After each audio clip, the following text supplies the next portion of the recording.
Я никогда не забуду тот день, когда моя жизнь приняла неожиданный поворот.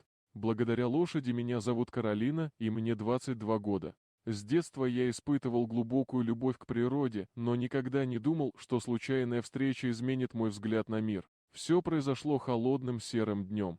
Небо предвещало надвигающуюся грозу, и в воздухе витал этот безошибочный аромат влажной земли. Я шел по лесной тропинке, пытаясь очистить свой разум после изнурительной недели учебы и обязанностей. Тишина этого места была успокаивающей, пока не раздался звук, неожиданно оборвавшийся ржанием. Я остановился и огляделся, пытаясь найти источник звука. Там, среди деревьев, я увидел силуэт, это была коричнево-белая лошадь. У лошади была мокрая шерсть, мышцы напряглись от холода. В ее глазах отражались страх и изнеможение, как будто она бесцельно бродила целую вечность. Дни мое сердце учащенно билось, когда я осторожно приближался, разговаривая с ним спокойным мягким тоном. «Друг, я не причиню тебе вреда». Хотя недоверчивый, он не убежал, он казался слишком слабым для этого.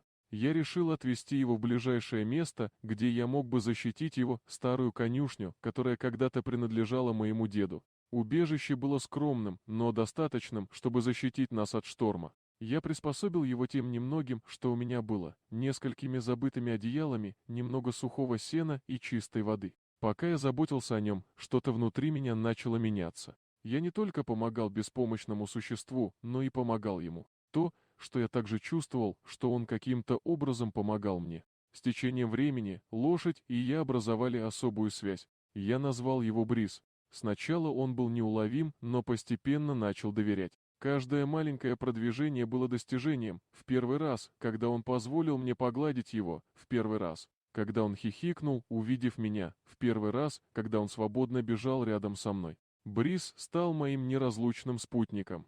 Его сила и благородство научили меня большему, чем я мог себе представить. Но была одна особая ночь, которая ознаменовала нашу историю. В ту ночь я рано легла спать, измученная после долгого рабочего дня. Ветерок отдыхал в конюшне возле моей хижины. Посреди ночи меня разбудило громкое и отчаянное ржание. Я немедленно вошла и подбежала к двери. К моему удивлению, я увидела тень, движущуюся рядом с конюшней. Кто-то ворвался, прежде чем я успела среагировать. Смех встал между злоумышленником и мной и так громко ржал, что неизвестный в отчаянии убежал в темноту.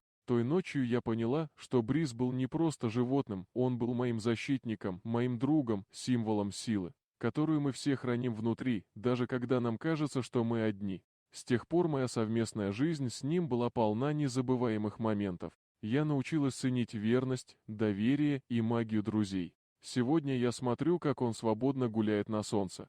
Я улыбаюсь, вспоминая тот дождливый день, когда наши пути пересеклись, и благодарю, потому что его приезд был не совпадением, а подарком судьбы.